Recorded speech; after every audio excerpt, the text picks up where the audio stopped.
So I bet everybody in this room has probably heard one of the following. Your labs are normal.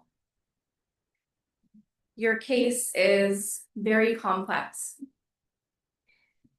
That would be extremely rare. And my personal favorite, I don't know how I can help you. Here's what I want you to know as somebody who's been living with this disease for the last 15 years. Even when medicine doesn't have all the answers, you still deserve to be treated. You still deserve to be fought for, and you still deserve to be believed. I'm not really your Cinderella story with a cure and a fairy tale ending, but I stand here with two rare metastatic cancers, along with other incurable secondary conditions that have, of course, developed over the years.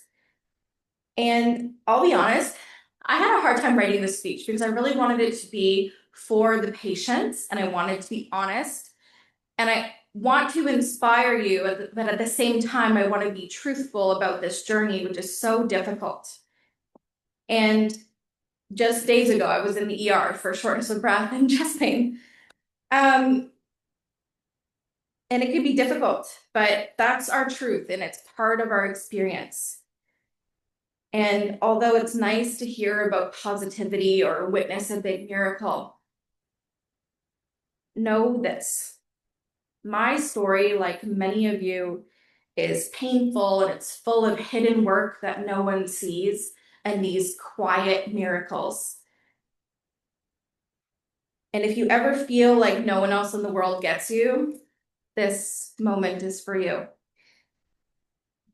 I was 19 when I first heard the word Pheochromocytoma, and I was quite literally convulsing on my bathroom floor daily. I was hospitalized after having a heart attack, and I was eventually told that I had a large tumor that's pumping out lethal amounts of adrenaline into my body. I went into surgery, and I was told that I would walk out cured. I was young and healthy, and I would bounce back.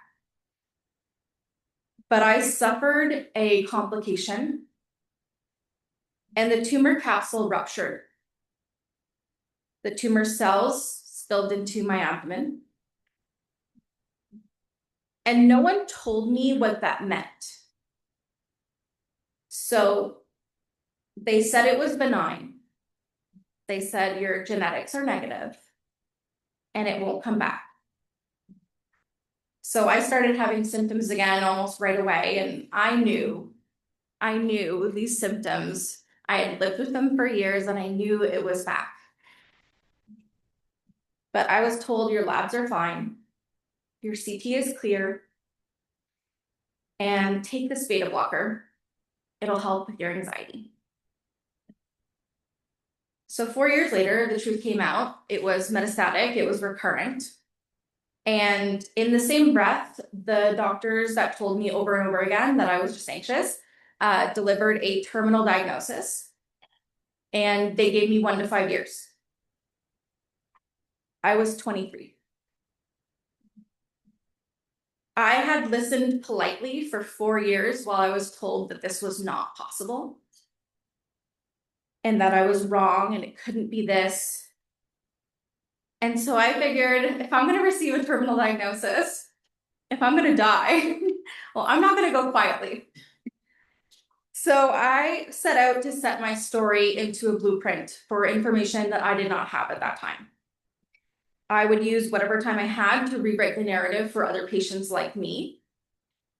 And I started a blog called Pheo versus Fabulous, which documented every single bit of my experience. And what I didn't know then is that in rewriting other people's stories, I rewrote my own.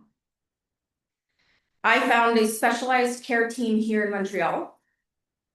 And my husband and I started doing 12 to 15-hour travel days to get the correct care. 6 years without a break from treatment, brutal side effects, allergic reactions that made me terrified of trying any new procedures. And this is the part that people don't see. That is the hidden work. That relentless grind of survival.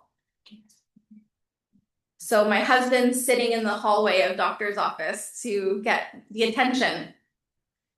The endless phone calls, the paperwork, the learning to research, begging for help,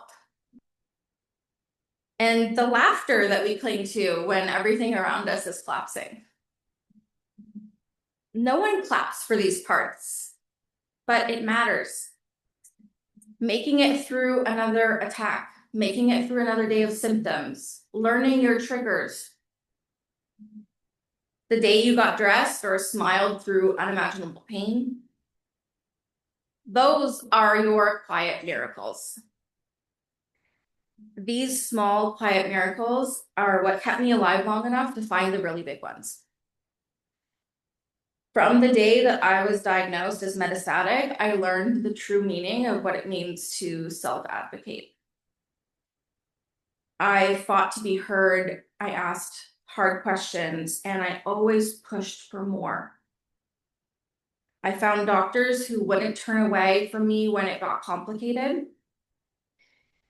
Because advocacy can light the path, but collaboration is what lets us walk it.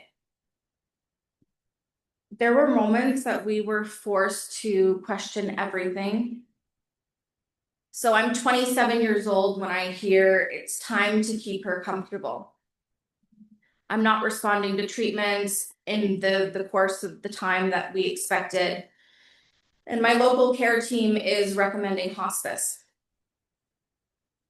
And yet here I am, a decade from diagnosis, still here, still fabulous.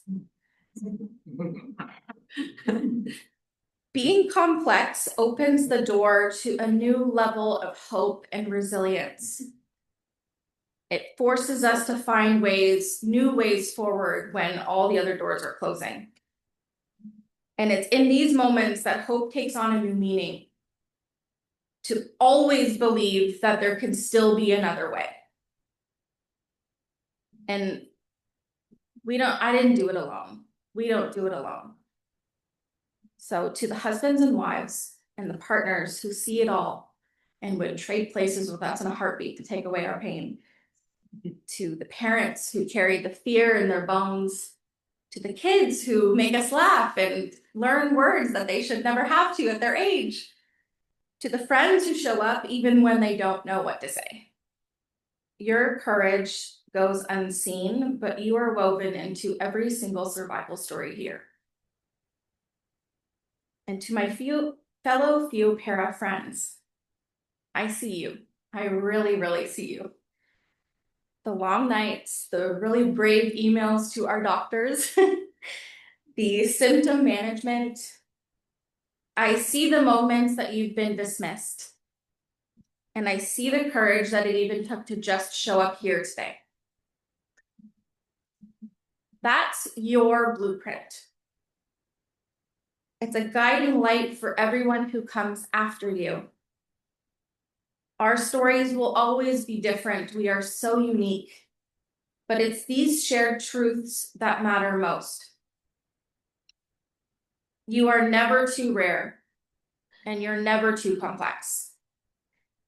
You are always worth fighting for.